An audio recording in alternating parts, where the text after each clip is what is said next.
சத்தமா ஹல்லேலூயா. ஒரு வசனத்தை நாம் வாசித்து இன்றைக்கு மிக அற்புதமான ஒரு வார்த்தையை இன்றைக்கு நாம் தியானிக்க போகிறோம். ஹல்லேலூயா. ஸ்தோத்திரம். 21வது அதிகாரம், லூக்கா சுவிசேஷ புஸ்தகம் 21வது அதிகாரத்தில் 1வது வசனத்திலிருந்து 4வது வசனம் வரைக்கும் ஒரு சம்பவம் வேதாகமத்திலே எழுதப்பட்டிருக்கிறது. ஹல்லேலூயா. அதை நான் வாசிக்கிறேன், நீங்கள் கவனமாய் கேட்கும்படி உங்களை அன்போடு கேட்டுக்கொள்கிறேன். லூக்கா எழுதின சுவிசேஷ புஸ்தகம் 21வது அதிகாரம் 1 முதல் 4 வசனங்கள் நான் வாசிக்கிறேன். அவர் கண்ணேறிட்டு பார்த்தபோது ஐஸ்வர்யவான்கள் காணிக்கை பெட்டியிலே தங்கள் காணிக்கைகளை போடுகிறதை கண்டார். ஒரு ஏழை விதவை அதில் 2 காசை போடுகிறதையும் கண்டு, இந்த ஏழை விதவை மற்ற எல்லாரை பார்க்கிலும் அதிகமாக போட்டாள் என்று மெய்யாகவே உங்களுக்கு சொல்லுகிறேன். அவர்கள் எல்லாரும் தங்கள் பரிபூர்ணத்திலிருந்து தேவனுக்கென்று காணிக்கை போட்டார்கள். இவளோ தன் வறுமையிலிருந்து தன் ஜீவியத்திற்கு உண்ணாயிருக்கிறது எல்லாம் போட்டுவிட்டாள் என்றார். அல்லேலூயா. இங்கே ஒரு சம்பவம் நடைபெறுகிறது. ஸ்தோத்திரம். நல்லா கவனிக்கணும், எல்லாரும் இங்கே நல்லா கவனிக்கணும். வார்த்தையே நம்முடைய வாழ்க்கையின் வெளிச்சமாக இருக்கிறது. அல்லேலூயா. இங்கே ஆண்டவராகிய இயேசு கிறிஸ்து என்ன செய்கிறார் என்றால், ஆலயத்திலே அவர் இருக்கிறார். இந்த மாதிரி ஒரு காணிக்கை நேரம் வருகிறது. ஸ்தோத்திரம். எத்தனை பேர் ஆமேன்னு சொல்லுகிறீர்கள்? நல்லா புரிஞ்சுக்கணும். தலையெல்லாம் இங்கே தான் இருக்கணும், கீழே குமிஞ்சிக்கிட்டு இருக்கவே கூடாது. கீழே குமிஞ்சா வேறு தான் தெரியும், என்ன பார்த்தா தான் வார்த்தை தெரியும். அல்லேலூயா. பாருங்கள், இங்கே சொல்லப்பட்டிருக்கிறது, இயேசு கிறிஸ்து என்ன செய்கிறார் என்றால், தேவாலயத்தில் அவர் இருக்கிறார். அந்த தேவாலயத்தில் எல்லா ஆராதனையும் நடந்து கொண்டிருக்கிறது. இந்த காணிக்கை தசமபாகத்தினுடைய ஆராதனையும் அங்கே ஆலயத்தில் நடக்கிறது. அல்லேலூயா. அப்போது ஆண்டவர் கவனித்து கொண்டே இருக்கிறார். யார் யார் என்னென்ன செய்கிறாங்க, யார் என்ன பண்ணுறாங்க அப்படின்னு கர்த்தராகிய தேவன், ஸ்தோத்திரம், ஆண்டவராகிய இயேசு கிறிஸ்து ஒவ்வொரு தனிப்பட்ட மனிதர்களையும் அவர் கவனித்து வருகிறார். அல்லேலூயா.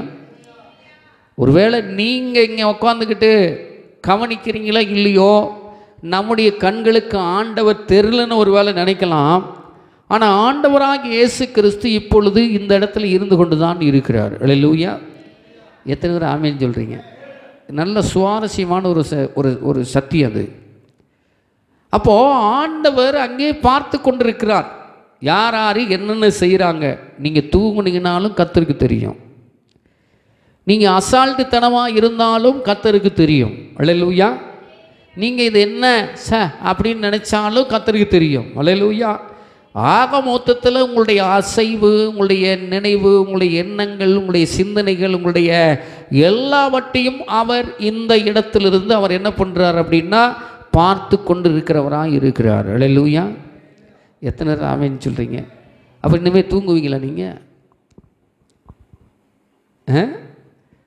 இப்போ நாம் நினச்சிட்டு இருக்கிற ஏதோ ஒரு கட்டடம், அதில் ஒரு 10, 15 பேர், 20 பேர், 30 பேர், 50 பேர், 100 பேர் உட்காந்துருக்குறாங்க. ஏதோ ஒருத்தர் முன்னால் நின்று பாடிக்கிட்டு இருக்கிறாரு அப்படின்னு எனக்கு பின்னால் இன்னொருத்தர் உட்காந்துருக்கிறாரு. அல்லேலூயா. எத்தனை பேருக்கு ஆமேன்னு சொல்கிறீங்க? அவர் தான் பரிசுத்த ஆவியானவர், அவர் தான் இயேசு. அவர் பார்த்துக்கிட்டே இருக்கிறார், என்ன நடக்குது பார்ப்போம் அப்படின்ட்டு விசிட் பண்ண வந்துட்டார். இப்போ பார்த்துக்கிட்டே இருக்கிறாரு. இந்த காணிக்கை நேரம் வருகிறது. இந்த காணிக்கை நேரம் வருகிற நேரத்தில் இயேசு கிறிஸ்து பார்த்து கொண்டே இருக்கிறார். எல்லாரும் காணிக்கை போடுறாங்க. அல்லேலூயா. உடனே நீங்கள் காணிக்கைன்னு நினச்ச உடனே பாஸ்டர் இன்றைக்கு காணிக்கையை பற்றி பேச போகிறார். சில பேர் மண்டையிலெல்லாம் ஓடும். சோத்திர நம்ம புள்ளி வச்சா உடனே ரோட் போடுறதுக்கு நிறைய பேர் நிறைய சபையில் இருக்கிறாங்க. காணிக்கையை பற்றி ஒரு நாளும் பேசுகிறதும் இல்லை, பேச போகிறதும் கிடையாது. அல்லேலூயா. எத்தனை பேருங்க ஆமேன்னு சொல்கிறீங்க? ஏன்னா என்னை அழைத்தவர் அவர் உண்மையுள்ளவர், எனக்கு இன்னது தேவை என்று என்னுடைய பிதா அறிந்திருக்கிறார். அல்லேலூயா. எத்தனை பேர் ஆமேன்னு சொல்கிறீங்க? அதுக்காக ஒரு திட்டத்தை போட்டு, அதுக்காக ஒரு சோத்திரம், அந்த திட்டம் இந்த திட்டம் அப்படிலாம் நான் போடவும் மாட்டேன், போடுவதற்கு நான் வரவும் இல்லை. அல்லேலூயா. சத்தியத்தை சொல்லுகிறேன். இயேசுநாதர் கவனித்து கொண்டிருக்கிறார். சோத்திரம். எல்லாரும் அவங்கவுங்க காணிக்கையை போட்டு கொண்டிருக்கிறார்கள். பணம் படைத்தவர்கள், ஐஸ்வர்யவான்கள், தனவந்தர்கள், கோடீஸ்வரர்கள், சோத்திரம் எல்லாரையும் போட்டு கொண்டிருக்கிறதை பார்த்து கொண்டு இருக்கிற தேவன் ஏழை விதவியும் அந்த ஆலயத்தில் இருக்கிறாள். அல்லேலூயா. அப்படின்னா நீங்கள் நினச்சிக்கணும், இந்த ஆலயத்தில் ஒருத்தர் மட்டும் கிடையாது, பலதரப்பட்ட மக்கள் அங்கே இருக்கிறார்கள். அல்லேலூயா. எத்தனை பேருங்க ஆமேன்னு சொல்கிறீங்க? பலதரப்பட்ட மக்கள் இருக்காங்க. சோத்திரம். இன்றைக்கி உலகத்தில் சொல்லுவாங்க, அந்த கோயிலா ஒரு ஆளுக்கு மட்டும்தான் அது. அல்லேலூயா. எத்தனை பேருங்க ஆமேன்னு சொல்கிறீங்க? இருக்கிறீங்களா இல்லையா? ஒரு ஆளுக்கு மட்டும்தான் அந்த கோயில். படுவாவி பயலுக ஒரு பேரை வச்சுட்டான் பாருங்க. ஏசுநாதர் இங்கே என்ன சொல்ல இருக்கிறாரு? ஐஸ்வர்யவான் இருக்கிறான், ஏழை இருக்கிறான், சோத்திரம் ஒன்றும் இல்லாதவர் இருக்கிறான், பிளாட்ஃபார்மில் இருக்கிறவர் இருக்கிறான், பிச்சைக்காரங்க இருக்கிறான், எல்லாரும் தேவாலயத்தில் இருக்கிறாங்க. அதனால தான் மெயினாக சொல்கிறாரு, ஸ்தோத்திரம் அங்கே சொல்லப்பட்டிருக்கிறது, ஐஸ்வர்யவான்கள் காணிக்கை பெட்டிகளை காணிக்கை போட்டார்கள். அல்லேலூயா. எல்லா தரப்பினரும், நம்ம சொல்ல போனால் யாதும் ஊரே யாவரும் கேளீர் அப்படின்னு சொல்ல மாதிரி எல்லா மக்களும் அங்கே உள்ளே உட்கார்ந்து இருக்கிறார்கள். எல்லாத்தையும் ஆண்டவர் கவனிச்சுக்கிட்டு தான் இருக்கிறாரு. ஸ்தோத்திரம். இங்கே வேதம் என்ன, நான் என்ன சொல்ல வரேன் அப்படின்னா, அந்த ஏழை விதவை ஸ்தோத்திர காணிக்க போடுகிறதை கர்த்தர் அவ்வளவு, இயேசு கிறிஸ்து அவ்வளவு உன்னிப்பாக கவனிக்கிறார். எத்தனை பேர் ஆமேன்னு சொல்கிறீங்க? சில பேர்லாம் நினச்சிருப்பாங்க, மாறுதட்டி நான் பணக்காரன், என்னை எதுவுமே செய்ய முடியாது. இல்லைங்க, கர்த்தர் நம்மளை தேடிலாம் வரப்போகிறதே கிடையாது, கிட்ட கூட வரமாட்டார். அல்லேலூயா. அதாவது ஐஸ்வர்யவான்கள் பரலோக ராஜ்யத்தை சுதந்தரிப்பது லேசான காரியம். அல்லேலூயா. எத்தனை பேர் ஆமேன்னு சொல்கிறீங்க? அப்போது இதில் என்ன தெரிகிறது அப்படின்னா, ஒன்றும் இல்லாதவனுக்கு, ஏழைக்கு, சோத்திரம் இவங்களுக்கு தான் ஆண்டவராகிய இயேசு கிறிஸ்து, ஒன்றும் இல்லாமையில் இருக்கிறவனை தூக்குவதற்கு தான் இயேசு. அல்லேலூயா. அப்போது இங்கே ஏழை விதவையை பார்க்க உடனே இவருக்கு டக்குன்னு ஒரு பெரிய ஞாபகம் வந்துருச்சு. உடனே சொல்கிறாரு, ஸ்தோத்திரம், இந்த ஏழை விதவை மற்ற எல்லாரை பார்க்கிலும் அதிகமாய் போட்டாள் என்று மெய்யாகவே உங்களுக்கு சொல்லுகிறேன். அல்லேலூயா. ஏங்க, பணக்காரன் போடுறது கட்டுக்கட்டா லட்ச லட்சமாக கொண்டாந்து பணத்தை போடுறான். இந்த அம்மா போட்ட காணிக்கை என்னன்னா 2 பணம். சோத்திரம். பழைய காலத்து ஆட்களுக்கு தெரியும், எனக்கு கூட அந்த 2 பணம்னா என்னன்னு எனக்கு தெரியாது. ஆனால் பழைய காலத்து பணத்தில் 2 பணம், இன்னொரு இடத்துல 2 துட்டுன்னு சொல்லியிருக்குது. அப்போ இந்த 2 பணத்தை கொண்டு போய் காணிக்கை பெட்டிகளை போடுகிறதை ஆண்டவராகிய இயேசு கிறிஸ்து கண்ணோக்கி பார்க்கிறார். அல்லேலூயா. எத்தனை பேர் ஆமேன்னு சொல்கிறீங்க? அப்போது கண்ணோக்கி பார்த்து அவருடைய மண்டையிலிருந்து, அவர் சோத்திரம் பார்த்த அந்த பார்வையிலிருந்து, அவர் சோதித்த அந்த சோதனையிலிருந்து, அவர் ஸ்தோத்திரம் எல்லாத்தையும் பார்த்த அந்த பார்வையிலிருந்து ஒரு கருத்தை அங்கே சொல்கிறார். என்ன சொல்கிறார் அப்படின்னா, ஸ்தோத்திரம் அவர்கள் எல்லாரும் தங்களுக்கு ஸ்தோத்திரம் பரிபூர்ணத்திலிருந்து தேவனுக்கென்று காணிக்கை போட்டார்கள். அல்லேலூயா. என்ன புரியுது? இந்த ஏழை விதவையை விட பணக்காரர்கள் ஐஸ்வர்யவான்கள் கொடுத்த அந்த காணிக்கை எப்படிப்பட்டதான் இருக்குதுன்னா, பரிபூரணம் ஏராளமாக கிடக்குது, ஏராளமாக கொட்டி கிடக்குது. அது நம்ம சொல்லுவோம் இல்லையா, செலவு பண்ணுறதுக்கு அவங்களால முடியலை. அல்லேலூயா. எத்தனை பேருங்க ஆமைன்னு சொல்கிறீங்க? செலவு பண்ண முடியாதபடிக்கு ஸ்தோத்திரம் ஏராளமான காரியத்தை, வீண் செலவுகளை பண்ணக்கூடிய இன்னும் சில பேர் பணத்தை செலவு பண்ணுறதுக்கு சங்கடப்பட்டுக்கிட்டு இன்கம் டேக்ஸ்காரன் வந்துடுவான் அப்படின்ட்டு நிலங்களை வாங்கி போட்டு அதில் விவசாயத்தை காமிச்சு அதை பண்ணி இதை பண்ணி எதாவது ஒன்று பண்ணுறது. அல்லேலூயா. அப்படிப்பட்ட ஆட்களை தான் இங்கே சொல்லியிருக்குது. அல்லேலூயா. ஐஸ்வர்யத்திலிருந்து, அவனுக்கு பரிபூரணத்தில் இருந்து, அப்படின்னா என்ன அர்த்தம்? சோத்திரம் 4 தலைமுறை உட்கார்ந்து சாப்பிடுகிற ஒரு ஐஸ்வர்யவான். அல்லேலூயா. எத்தனை பேருங்க ஆமேன்னு சொல்கிறீங்க? அவன் கொடுக்கறதுக்கு வாஸ்தவம் தான், அவனால் முடியும். அல்லேலூயா. எத்தனை பேர் ஆமேன்னு சொல்கிறீங்க? கோடீஸ்வரனாக இருந்தாலும், ஐஸ்வர்யவானாக இருந்தாலும், சீமானாக இருந்தாலும் கொடுக்கிறதற்கு மனதில்லாத மக்கள் இந்த உலகத்தில் இருந்து கொண்டு தான் இருக்கிறார்கள். அல்லேலூயா. எத்தனை பேர் ஆமீன்னு சொல்கிறீங்க? பயங்கர கோடீஸ்வரராக இருப்பார், பயங்கர பணக்காரராக இருப்பாங்க, பயங்கர சீமானாக இருப்பாங்க, எல்லா வசதிகளும் அவங்களுக்கு இருக்கும். ஆனால் கொடுக்கிறதுக்கு மனசு இல்லாத இருதயம். அல்லேலூயா. எத்தனை பேர் ஆமீன்னு சொல்கிறீங்க? பாடு கஞ்ச பிஸ்னாரியாக கஞ்சா மூட்டியாக இருப்பாங்க. 10 பைசா யாருக்கு செலவு பண்ணாத ஒரு மனுஷன் தான் கஞ்சா மூட்டி. அல்லேலூயா. பிசினாரி, அடுத்தவன் பணத்தில் செலவு பண்ணக்கூடிய ஆட்கள். சோத்திரம், இவனுக்கு கோடி கோடியாக கிடக்கும், ஆனால் ஒன்றும் இல்லாத சுற்றிக்கிட்டு சோத்திரம் அன்றாட காய்ச்சி சோத்திரம் அவன் போய் 500 ரூபா சம்பாரிச்சிட்டு வந்துட்டு அவன் ஒரு கோட்டரை வாங்கிட்டு வருவான். அதில் பிடுங்கி குடிக்கிற ஆட்கள் நிறைய பேர் திசுறாங்க ஊருக்குள்ளே. அல்லேலூயா. அவங்கள தான் இங்கே சொல்லுது. அவன் கொடுக்கறதுக்கு மனசு இருக்குது, கொடுக்குறான். ஆனால் இந்த விதவையை ஏன் ஆண்டவர் அந்த இடத்துல மையப்படுத்துகிறார் அப்படின்னா, இந்த ஏழை விதவை அவளுடைய வாழ்வு ஆதாரமே அதுதான். அல்லேலூயா. எத்தனை பேருங்க ஆமேன்னு சொல்கிறீங்க? இன்றைக்கி நம்மகிட்ட வந்து கேட்டால் எனக்கு மிஞ்சி தான் தானம்னு சொல்கிறோம். இப்போ எனக்கு 2 சட்டை இருந்தால் ஒன்று கொடுப்பேன், இல்லைன்னா நான் தரமாட்டேன், ஏன்னா எனக்கே போதாததான் இருக்குது. அல்லேலூயா. ஆனால் அவளுடைய வாழ்க்கையில் பாருங்கள், ஸ்தோத்திரம், ஆண்டவருக்கு கொடுக்கணுங்கிற அந்த விஷயத்தில், அந்த கொடுக்க வேண்டும் என்கிற மனதில் ஸ்தோத்திரம் ஆண்டவர் அவளுக்கு கொடுத்த அந்த மனதை பாருங்கள். எனக்கு இல்லாட்டியும் பரவாயில்ல, என்னை படைத்த தெய்வத்திற்கு நான் கொடுக்க வேண்டும் என்று சொல்லி அந்த தனக்கு இருந்த அந்த சாப்பாட்டுக்கு இருந்த அன்றைக்கு செலவு பண்ணக்கூடிய தன்னுடையதை ஆண்டவருக்கு கொடுத்தாள். அந்த வேதம் சொல்ல பாருது, அங்கே சொல்லப்பட்டிருக்கிறது 4வது வசனத்தில், இவளோ தன் வறுமையிலிருந்து தன் ஜீவனத்திற்கு உண்டானதை எல்லாம் போட்டு விட்டாள். அல்லேலூயா. போடுவங்களா? நம்ம செய்வோமா? இப்போ யாராவது ரோட்டில் ஒரு உதவிக்காரர், நிறைய அந்த டிவி யூடியூப்பில் பார்க்கும் பொழுது நிறைய அந்த மாதிரி சோத்திரம் இன்றைக்கி உதவி செய்து கொண்டு இருக்கிறார்கள். அல்லேலூயா. பாருங்கள், இந்த விதவை 2 பணத்தை போட்ட உடனே அதுக்கு விளக்கத்தையும் கொடுக்குறாரு. ஏன்னா அவன் பரிபூரணத்திலிருந்து போடுறான், இவளோ இல்லாமையிலிருந்து போடுகிறாள், இவளே உயர்ந்தவள். அல்லேலூயா. எத்தனை பேருங்க ஆமேன்னு சொல்கிறீங்க? அப்போ இந்த காணிக்கையை பேசுகிறதுக்கு நான் வரல, அது உங்களுடைய பிரியம். கர்த்தர் நீங்கள் கொடுக்குற அளவுக்கு கர்த்தர் உங்களை ஆசீர்வதிப்பார். அல்லேலூயா.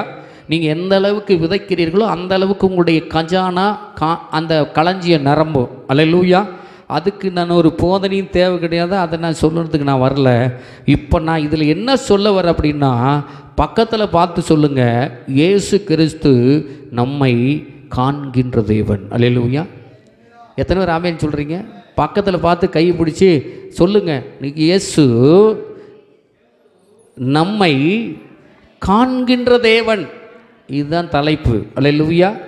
நீங்கள் என்ன சிச்சுவேஷனில் இருந்தாலும், எந்த நிலையில் இருந்தாலும், வியாதியில் இருந்தாலும், வறுமையில் இருந்தாலும், கஷ்டத்தில் இருந்தாலும், துன்பத்தில் இருந்தாலும், நெருக்கத்தில் இருந்தாலும், வேதனையில் இருந்தாலும், உற்றார் உறவினரால் தள்ளப்பட்டிருந்தாலும் உங்களை இயேசு காண்கின்ற தேவன். அல்லேலூயா. எத்தனை பேர் ஆமேன்னு சொல்லுகிறோம்? ஒருவேளை இந்த விதவை ஸ்திரியானவளை அங்கிருந்து திருச்சபை போதகரோ அல்லது அங்கிருந்த நம்மளை போல விசுவாசிகளோ அவளை பெருசாக ஒன்றும் நினச்சிருக்க மாட்டாங்க. ஏன்னா வறுமையில் இருக்கிறவர்கள். அல்லேலூயா. எத்தனை பேர் ஆமேன்னு சொல்கிறோம்? வறுமையில் இருக்கிறவர்கிட்ட யாராவது போவாங்களா? சொல்லுங்கள். இன்றைக்கி சேர்க்கை, இன்றைக்கு உறவு, இன்றைக்கு ஸ்தோத்திரம் ஐக்கியம், இதெல்லாம் ஸ்தோத்திரம் மினுக்குள்ள வஸ்திரம் தரித்தவர்கள். அல்லேலூயா. பணம் படைத்தவர்களை பார்த்தால் நம்முடைய கால் கொஞ்சம் அப்படியே சைஸாக போகும். அல்லேலூயா. ஆனால் வறுமையில் இருக்கிறவங்கள பார்த்தா கால் பின்னங்கால் அடித்து பின்னால் வரும். அல்லேலூயா. இது உலகத்தின் நிலை. அல்லேலூயா. எத்தனை பேர் ஆமேன்னு சொல்கிறீர்கள்? அப்படிப்பட்ட சூழ்நிலையில் இருந்த இந்த மகளை இயேசு காண்கிற தேவனாக இருந்தார். அல்லேலூயா. அவமானப்பட்டு போகாத அளவுக்கு அந்த இடத்துல இந்த மகளை கர்த்தர் இவளே எல்லாரையும் விட அதிகமாய் கொடுத்தாள். அல்லேலூயா. எத்தனை பேர் ஆமேன்னு சொல்கிறீங்க? எவ்வளவு கொடுக்குறங்கிறது முக்கியம் இல்லை, என்ன இருதயத்தோடு கொடுக்குறங்கிறது தான் முக்கியம். அல்லேலூயா. அவள் கொடுக்கும்போது ஆண்டவர் சொல்கிறாரு, அவள் வறுமையிலிருந்து ஜீவனத்திற்கு இருந்ததை கொடுத்தான்னு சொல்கிறாரு. அப்போ அவள் கொடுக்கும்போது எனக்கு இல்லாட்டா பரவாயில்ல, கர்த்தருக்கு கொடுக்கணும், அதுதான் இருதயம். அல்லேலூயா. அப்போ நான் என்ன சொல்ல வரேன், கர்த்தர் நம்மை காண்கின்ற தேவன். நீங்கள் வச்சுக்கிட்டு இல்லைன்னாலும் கர்த்தர் பார்க்குறாரு, நீங்கள் கொடுத்தாலும் பார்க்குறாரு, அள்ளி இறைச்சாலும் பார்க்குறாரு. அதுக்குரிய பலனை கர்த்தர் பரலோகத்திலிருந்து நமக்கு கொடுக்க அவர் வல்லவராக இருக்கிறார். அல்லேலூயா. 3 காரியத்தை நான் சொல்லுகிறேன். அல்லேலூயா. 3 காரியத்தை சொல்லி நிறைவு செய்கிறேன். ரொம்ப அற்புதமாக இருக்கும். ஸ்தோத்திரம். சத்தியம் இன்னைக்கு நல்ல தலைப்பு என்ன? காண்கின்ற தேவன். அல்லேலூயா. நம்மை அவர் காண்கின்ற தேவன்.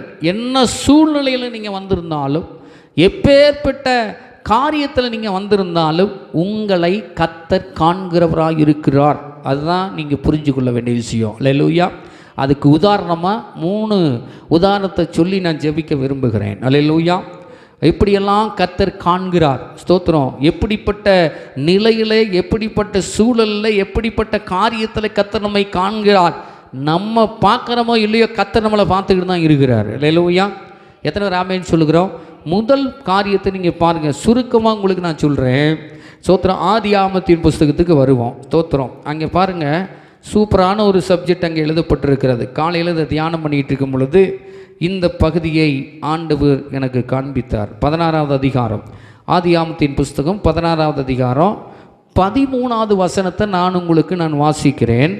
அப்பொழுது அவள், என்னை காண்பவரை நானும் இவ்விடத்தில் கண்டேன் அல்லவா என்று சொல்லி தன்னோடே பேசின கர்த்தருக்கு, நீர் என்னை காண்கிற தேவன். அல்லேலூயா.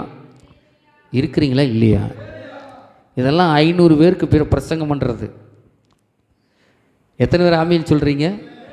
இந்த பிரசங்கமெல்லாம் 500 பேர் இருக்கிற இடத்துல பிரசங்கம் பண்ணுற அந்த பிரசங்கத்தை கொஞ்சம் பேராகிய நமக்கு கர்த்தர் வெளிப்படுத்தி கொண்டிருக்கின்றார். அல்லேலூயா. எத்தனை பேருக்கு ஆமீன் சொல்கிறீங்க? இங்கே நல்லா கவனித்து பார்த்தீங்கன்னா, நம்மளை காண்கிற தேவன். ஸ்தோத்திரம். அந்த காண்கிற தேவன், அதான் ஏற்கனவே சொன்ன, என்ன சூழ்நிலையில் இருந்தாலும் அவர் நம்மை காண்கிற தேவன். எதற்காக காண்கிறார் என்றால், இருக்கிற சூழ்நிலையிலிருந்து இன்னொரு சூழ்நிலைக்கு நம்ம வரணும். அல்லேலூயா. எத்தனை பேர் ஆமென் சொல்லுகிறீர்கள்? இப்போ இங்கே இது யார் சொல்லுகிறது என்றால், ஆகார் சொல்லுகிறாள். ஆகார் யாரு சொல்லுங்க? ஆபிரகாமுடைய இன்னொரு மனைவி, அப்படி எடுத்துக்கிடலாம். அல்லேலூயா. ஆபிரகாமுடைய மனைவி சாராளாக, சாராளே தனக்கு குழந்தை இல்லை என்று சொல்லி அந்த நிந்தையை போக்கும்படியாக ஆபிரகாமுக்கு அந்த ஆகாரோடு வாழ்ந்து நீ என்னுடைய நிந்தையை போக்கு என்று சொல்லி சாராளே ஆபிரகாமுக்கு கொடுத்த ஒரு மனைவி ஆகார். அல்லேலூயா. எத்தனை ஆமென் சொல்கிறீங்க? தெளிவுபட புரிஞ்சுக்கணும். இப்போ இந்த ஆகார சாராள் என்ன செய்து விட்டால், ஆபிரகாமுக்கு கொடுத்து விட்டால், இவர்களும் ஸ்தோத்திரம் வாழ்ந்தார்கள். அவள் ஆகாள் கற்பத்தில் உருவாக்கப்பட்டாள். அல்லேலூயா. ஆகாருக்கு ஒரு குழந்தை பிறக்கிறதுக்கு ரெடி ஆயிடுச்சு. இப்போது கற்பமாக ஸ்தோத்திர பிரெக்னன்ட்டாக இருக்கிறார்கள். இப்போ ஸ்தோத்திரம் இந்த ஆகாருக்கு கொஞ்சம் ஸ்தோத்திரம் அடிமை பண்ணிவ வேலை செய்ய வந்தவதான் ஆகார். சாராளுக்கு வேலை செய்ய கொடுக்கப்பட்ட ஒரு ஸ்திரியானவள் தான் ஆகார் என்று வேதம் தெளிவுபடுத்துகிறது. அல்லேலூயா. எத்தனை ஆமென் சொல்கிறீங்க? ஆனால் சாராளுடைய பெருந்தன்மை, பெரிய இருதயம் அவளுக்கு இருந்ததுனால எஜமானுக்கு அடிமை பெண்ணை கொடுத்தாள். அல்லேலூயா. எத்தனை ஆமென் சொல்கிறீங்க? இப்போ கொடுத்த உடனே ஸ்தோத்திரம் அவள் எதிர்பார்த்தது போல கற்பமும் ஆனாள். ஆன உடனே அம்மாவுக்கு கொஞ்சம் திமிரு எடுக்க ஆரம்பிச்சிச்சு. அல்லேலூயா. எத்தனை பேர் ஆமென் சொல்கிறீங்க? நம்மளாம் அப்படி தான், கொஞ்சம் கொடுத்தா போதும். ஆண்டவர் நம்மளை ஆசீர்வதிக்க ஆசீர்வதிக்க ஆசீர்வதிக்க சில பேர் ஆசீர்வாதத்தை காத்து கொண்டு தாழ்மையாக தேவ சமூகத்தில் அமைதியாக ஸ்தோத்திரம் ஆண்டவரை முன்வைத்து நடக்கிற கூட்டம் கொஞ்சம். அல்லேலூயா. ஆனால் ஆண்டவர் கொடுத்த பிறகு, கொடுக்கறதுக்கு முன்னால் வாழ்க்கை பார்த்தீங்கன்னா அப்படியே அமைதியாக இருப்பாங்க. ஸ்தோத்திரம். எத்தனை பேர் ஆமீன் சொல்கிறீங்க? எல்லாம் வந்ததுக்கப்புறம் பார்த்தீங்கன்னா அப்படியே தலைகளாக டோட்டலாக அவங்க வாழ்க்கை மாறி ஸ்தோத்திரம் மனுஷனும் கண்ணுக்கு தெரிய மாட்டான், உலகத்தாரும் கண்ணுக்கு தெரிய மாட்டாங்க, யாரும் கண்ணுக்கு தெரிய மாட்டாங்க. ஸ்தோத்திரம். காரணம், அவர் மேலே போயிட்டாராம். அல்லேலூயா. எத்தனை பேருங்க ஆமீன் சொல்கிறீங்க? ஸ்தோத்திரம். அம்மாவுக்கு அப்படி கொஞ்சம் ஏறிச்சு. அப்போது ஆகாருக்கு குழந்தை உருவான உடனே அவளுக்குள்ளே ஒரு பெரிய மகிழ்ச்சி வந்துச்சு, ஒரு பெருமை வந்துச்சு. இப்போது ஆகார் என்ன பண்ணுறா? ஸ்தோத்திரம், ஆபிரகாமோடு சேர்வதற்கு இணைவதற்கு காரணமாக இருந்த சாராளை நகைக்கிறாள், அவமானப்படுத்துகிறாள். அல்லேலூயா. எத்தனை பேருங்க ஆமீன் சொல்கிறீங்க? இப்போ நம்ம பாருங்கள், உண்ட வீட்டுக்கு ரெண்டக்கம் பண்ணுற ஆட்கள்லாம் நிறைய இருப்பாங்க. ஸ்தோத்திரம். எத்தனை பேர் ஆமீன் சொல்கிறீங்க? கர்த்தர் அதெல்லாம் ஒன்றும் பண்ண முடியாது. இப்போ நம்ம கூடவே இருக்கிற மாதிரி இருக்கும், அந்த பக்கம் ஒரு பெரிய ஸ்தோத்திரம் 10 அடி குழியை வெட்டி எந்திரிக்க முடியாத அளவுக்கு உள்ள தள்ளி மூடிட்டு போயிடுவான். அப்படி ஆட்கள் இன்றைக்கி உலகத்தில் இருக்கிறாங்க. அல்லேலூயா. ஆனால் நீங்கள் நானும் புரிந்து கொள்ளக்கூடிய விஷயம் என்னென்னா, இந்த ஆகார் செய்த அந்த தொந்தரவு தாங்க முடியாத ஆகாரை ஸ்தோத்திரம் ஆபிரகாமிடத்தில் ஸ்தோத்திரம் முறையிடுகிறாள் சாராள். இவன் என்ன இப்படியெல்லாம் பண்ணுறா, இதெல்லாம் செய்கிறா, நான் என்ன பண்ணட்டும் அப்படின்னு சொல்லி கேட்கும்போது அவன் சொல்கிறான், நீ தானே இணைச்ச, நீனே பார்த்து தீர்மானம் பண்ணிக்கப்போ. அல்லேலூயா. எத்தனை பேர் ஆமீன் சொல்கிறீங்க? இப்போ கடைசி என்ன ஆச்சுன்னா, சாராள் ஒரு முடிவெடுத்தால் வீட்டிலே ஆகார் இருக்கக்கூடாது. அல்லேலூயா. இவன் இருந்தால் எனக்கு பிரச்சனை அப்படின்னு சொல்லி ஸ்தோத்திரம் அவளை விரட்டி விடுகிறாள். விரட்டி விட்டு அவள் ஸ்தோத்திரம் வனாந்தர மார்க்கமாய் போகிறாள். அல்லேலூயா. இப்போ ஆகாருக்கு என்ன சூழ்நிலை? கைவிடப்பட்ட சூழ்நிலை, ஆதரவு ஒன்றுமில்லை, யார் அவளுக்கு ஸ்தோத்திரம் துணையாக இல்லை. இப்போ கைவிடப்பட்ட சூழ்நிலையிலே வனாந்திரத்தில் வந்து ஸ்தோத்திரம் அவள் இருக்கும்போது தான் கர்த்தர் அந்த தேவதூதன் அவளை சந்திக்கிறாள். அல்லேலூயா. இப்போ இங்கே என்னத்தை ஆண்டவர் காண்கிற தேவன் என்று சொன்னேன். கர்த்தர் ஆபிரகாமுடைய சாராளுடைய வாழ்க்கையில் எதை கண்டார்? ஸ்தோத்திரம், தனிமையாக்கப்பட்ட சூழ்நிலை. அல்லேலூயா. ஸ்தோத்திரம், அவள் கைவிடப்பட்ட சூழ்நிலையில் இருக்கிற அந்த சூழ்நிலையை கர்த்தர் கண்டார். ஸ்தோத்திரம், இப்போ என்ன பண்ணுறாரு? கைவிடப்பட்டு வேதனையோடு துன்பத்தோடு நெருக்கத்தோடு அந்த வனாந்திரத்தில் இருக்கிற ஆகாரை சந்திக்கும்படியாய் ஆகாரை கண்ட தேவன் உடனடியாக அந்த சூழ்நிலையிலிருந்து வெளியே வருவதற்கு தேவ தூதனை அங்கே அனுப்புகிற நல்ல ஒரு ஆண்டவர். அல்லேலூயா. எத்தனை பேர் ஆமீன் சொல்கிறீங்க? ஆமாம், கைவிடப்பட்ட சூழ்நிலையில், ஒதுக்கப்பட்ட சூழ்நிலையில் இருக்கிற நேரத்தில் கர்த்தருடைய கண்கள் அவளை காண்கிறது. நீங்கள் வாசித்து பார்த்தீங்கன்னா அங்கே சொல்லப்பட்டிருக்கிறது, நீங்கள் வாசித்து பாருங்கள். அங்கே நான் உங்களுக்கு அதை காமிக்கின்றேன். ஸ்தோத்திரம். 11வது வசனம், பின்னும் கர்த்தருடைய தூதனானவர் அவளை நோக்கி, நீ கர்ப்பவதியாய் இருக்கிறாய், ஒரு குமாரனை பெறுவாய், கர்த்தர் உன் அங்கலாய்ப்பை கேட்டபடியினால் அவனுக்கு இஸ்மவேல் என்று பெயரிடுவாயாக. அவன் துஷ்டனாயிருப்பான், அவனுடைய கை எல்லோருக்கும் விரோதமாகவும் எல்லாருடைய கையும் அவனுக்கு விரோதமாகவும் இருக்கும், தன் சகோதரர் எல்லாருக்கும் எதிராக குடியிருப்பான் என்றார். உடனே இதெல்லாம் சொல்லிட்டு தேவன் தூதன் சொல்லுகிறான், அப்பொழுது அவள், என்னை காண்பவரை நானும் இவ்விடத்தில் கண்டேன் அல்லவா என்று சொல்லி தன்னோடு பேசின கர்த்தருக்கு நீர் என்னை காண்கிற தேவன் என்று பெயரிட்டாள். அல்லேலூயா. எத்தனை பேர் ஆமேன்னு சொல்லுகிறாள்? சோதரர் இருக்கிறீங்களா? இங்கே பாருங்கள் என்ன நடக்குது அப்படின்னா, இவளுடைய இருதயத்தில் நம்மளை யாரும் பார்க்கல. தோத்துறோம். அல்லேலூயா. இவளுடைய இருதயத்தில் நம்மளை விசாரிக்கிறதுக்கு ஒருவருமே இல்லை. அல்லேலூயா. இவளுடைய இருதயத்தில் நம்ம தனிமைப்படுத்தப்பட்டு விட்டோம், இனி நமக்கு வாழ்க்கை இல்லை என்று சொல்லி அவள் நினைத்து கொண்டிருந்தாள். ஆனால் அந்த நினைவுகளிலே கர்த்தர் சொல்கிறார், நான் உன்னை காண்கின்ற தேவன். அல்லேலூயா. எத்தனை பேர் ஆமீன் சொல்கிறீர்கள்? காண்கிற தேவன் சொல்லிட்டு, உன்னையும் நான் ஒரு பெரிய ஜாதி ஆக்குவேன். ஆண்டவர் ஏற்கனவே இவளை முன்குறித்த விஷயத்தை ஸ்தோத்திரம், இவளுடைய அறியாமையை போக்குவதற்கு, இவளுடைய தெளிவு வருவதற்கு சொல்லுகிறான், உன்னையும் ஒரு பெரிய ஜாதியாக்குவேன். அல்லேலூயா. எத்தனை பேர் ஆமேன்னு சொல்லுகிறீர்கள்?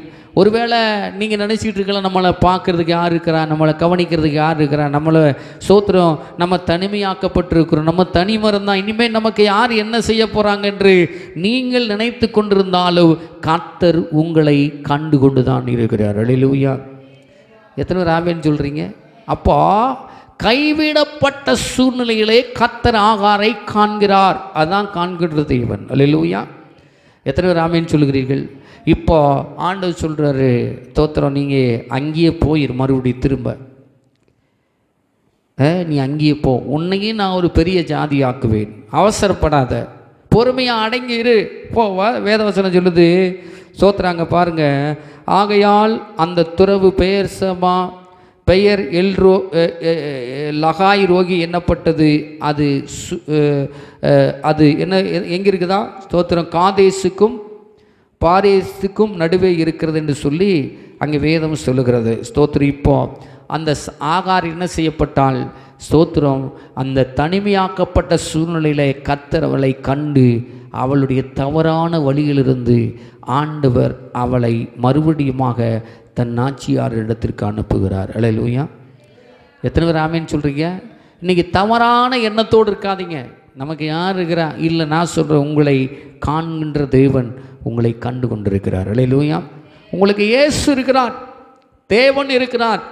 எந்த சூழ்நிலையில் நீங்கள் வந்தாலும், இவளைப் போல தள்ளப்பட்ட சூழ்நிலையில், ஒதுக்கப்பட்ட சூழ்நிலையில், கைவிடப்பட்ட சூழ்நிலையில், தனிமையாக்கப்பட்ட சூழ்நிலையில் இருந்தாலும் உங்களுக்கு ஆண்டவர் அவைகள் எல்லாவற்றையும் மாற்றி, எங்கே நீங்கள் தள்ளப்பட்டீங்களோ, எங்கே நீங்கள் தனிமையாக்கப்பட்டீர்களோ, எங்கே நீங்கள் கைவிடப்பட்டீர்களோ, அதே இடத்துல உங்களுடைய தலைகளை கர்த்தர் உயர்த்த உங்களை கண்டு கொண்டிருக்கிறார். அல்லேலூயா. தள்ளுன இடத்துக்கே மறுபடியும் கொண்டு போகிறார். எத்தனை ராமேன்னு சொல்கிறீங்க? சொல்லுங்கள், தலையை நிமிர்த்தி சொல்லுங்கள், கர்த்தர் இருக்கிறார், எனக்கு இயேசு இருக்கிறார். அல்லேலூயா. எத்தனை பேர் ஆமேன்னு சொல்கிறீங்க? நீ என்னை பார்க்காட்டி பரவாயில்ல, நீ என்னை கவனிக்காட்டி பரவாயில்ல, ஸ்தோத்திரம், நீ எனக்கு எதுவுமே தராட்டி பரவாயில்ல, என்னை காண்கிற தேவன் என்னை வழி நடத்துவார் என்று நீங்கள் ஆணித்தரமாய் சொல்லலாம். அல்லேலூயா. அவர் எல்லாவற்றையும் தருவதற்கு அவர் போதுமானதுக்கு அதிகமானவராக இருக்கிறார். அல்லேலூயா.